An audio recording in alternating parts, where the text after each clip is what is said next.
The warm breeze hit me in the face as I ran to catch up with my friends.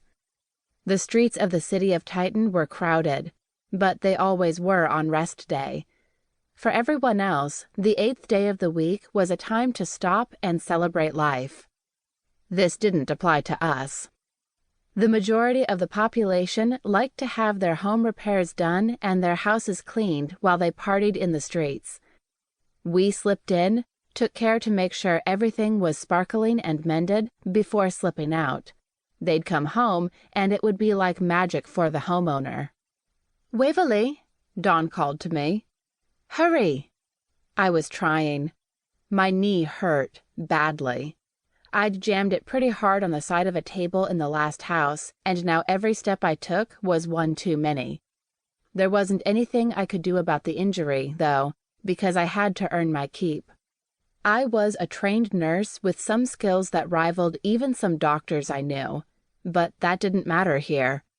Trapped in a past I should never have seen, I'd blended in with a group of women escaping bad marriages on the planet Orion. I wasn't escaping a bad relationship. By contrast, I'd lost a really good one with incredible people. But the assumption remained, and I never corrected the idea. On Orion, those of us thought to be on the run got to live on our own terms, away from those who were hurting us, and in exchange, we cleaned and cooked. I shook my head. The only problem with dwelling on all of this, something I'd promised myself I'd quit doing the month before, was that I wasn't escaping a bad marriage. I'd never gotten to walk down the aisle, and I'd been in the throes of beginning what promised to be amazing relationships with 4 guys I'd adored so much I'd have put myself out of an airlock for if they'd needed it. I swallowed my tears. I'd touched a time scanner, been thrown back in time, and for some reason gotten stuck on a planet on the other side of the galaxy decades before I'd ever been born. Better than dead, but not much better. Ignoring my discomfort, I'd caught up to Dawn and entered the home we were to straighten next. It wasn't a bad one. The owners were a childless couple. With so few women around, which was true in every timeline I'd lived in, it was unusual for them to not have bred. Maybe they were having trouble. It was none of my business, except that part of me would always be dedicated to treating the sick and injured. House cleaning didn't quite measure up to work in med treatment. So I looked for medical problems everywhere I went, and didn't find any I could fix. Dawn was a tiny woman, barely 5 feet tall, but strong and capable. She was our team leader. The sad truth was, when I'd been found wandering the streets, lost and lone after arriving here so unexpectedly, I'd have starved to death if not for Dawn and her friends.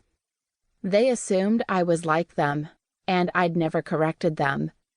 How else to explain the unexplainable?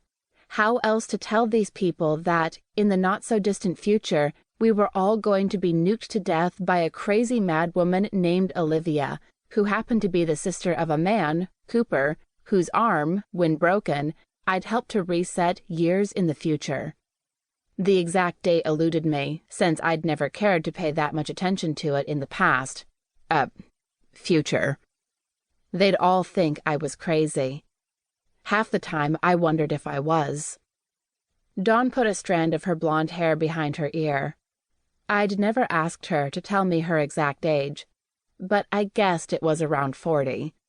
It was hard to tell. She might have been younger or older.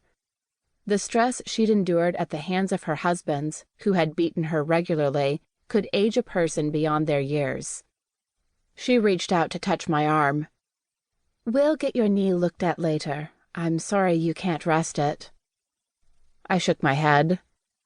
"It's nothing. Trust me, just a bruise." I'd catalogued my symptoms. I wasn't seriously injured, just jarred, which would be uncomfortable for the rest of the day, but I would survive. "I've got this, I promise."